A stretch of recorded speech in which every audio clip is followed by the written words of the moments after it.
What kind of a monkey eats tuna? A baboona. And with what utensil does the baboona eat his tuna?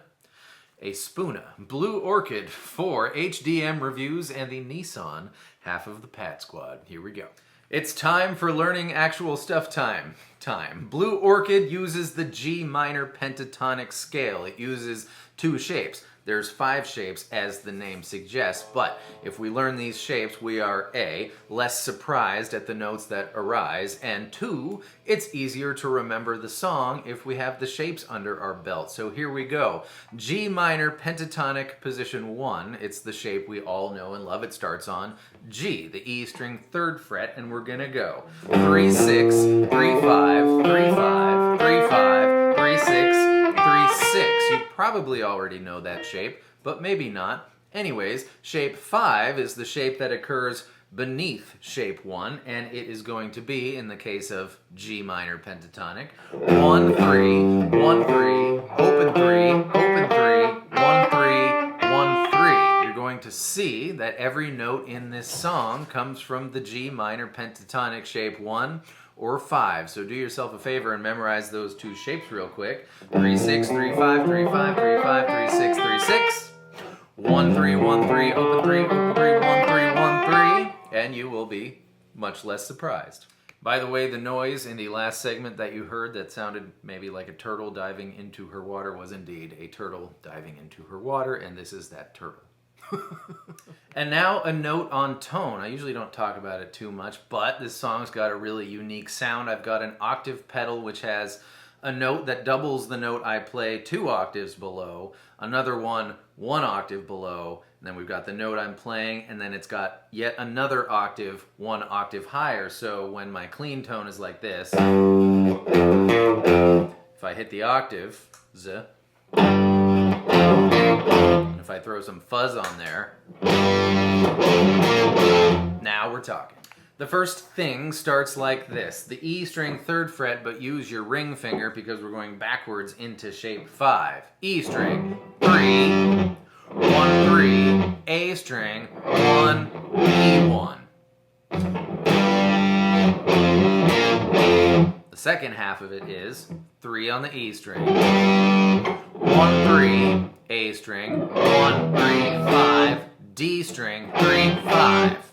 So, 3, 1, 3, 1, 1, 3, 1, 3, 1, 3, 5, 3, 5. The second half of the first thing starts exactly the same, but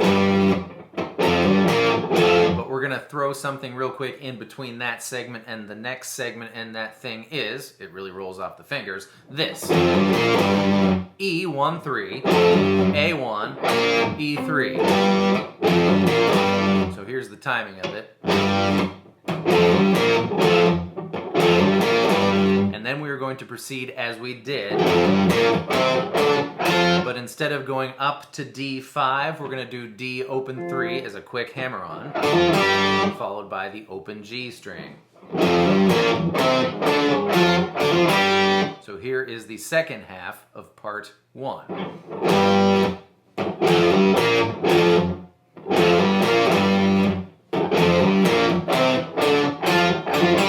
And as a consequence of doing that little quick hammer-on doodah thing, the first note of the second time we do the first half of the first thing is going to be a half beat late. So you're going to go...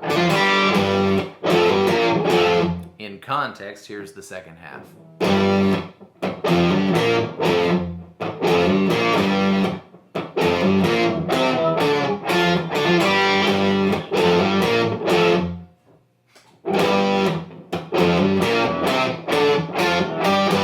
So on and so forth. First half, second half, first half, second half, and that is the first thing. After you do the first thing a whole bunch of times, you arrive at the second chunk of stuff, which, like the first thing, begins on the E string 3rd fret. Then we're going to bend the A string 3rd fret and let it fall down to the 1st fret before we shimmy our way musically down, altitudinally up, to the E string 1st fret. Then we're going to do much the same thing on the A string, but we're going to land on the E string 3rd fret. Notice the rhythmic difference between those two bendy things.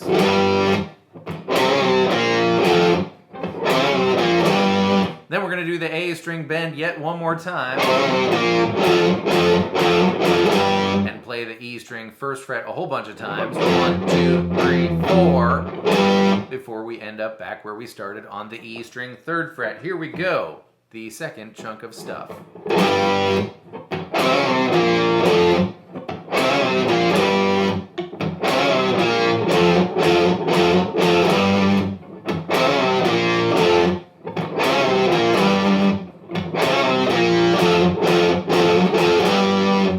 That only leaves one more can of tuna.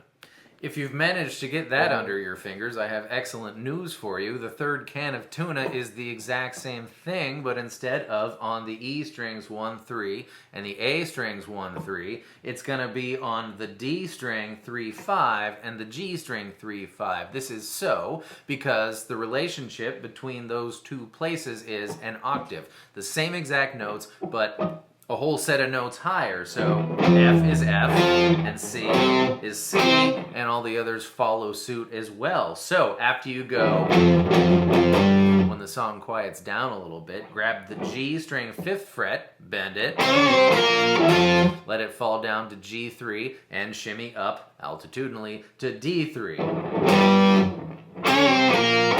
Same deal, bend the G string 5th fret, let it fall down to 3. But this time we're grabbing the D string 5th fret. Again, notice the two rhythmic differences. It's the same part, but it's an octave higher now. So. And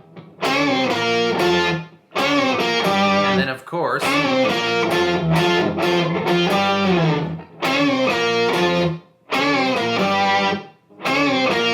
3, 3, 3, 5.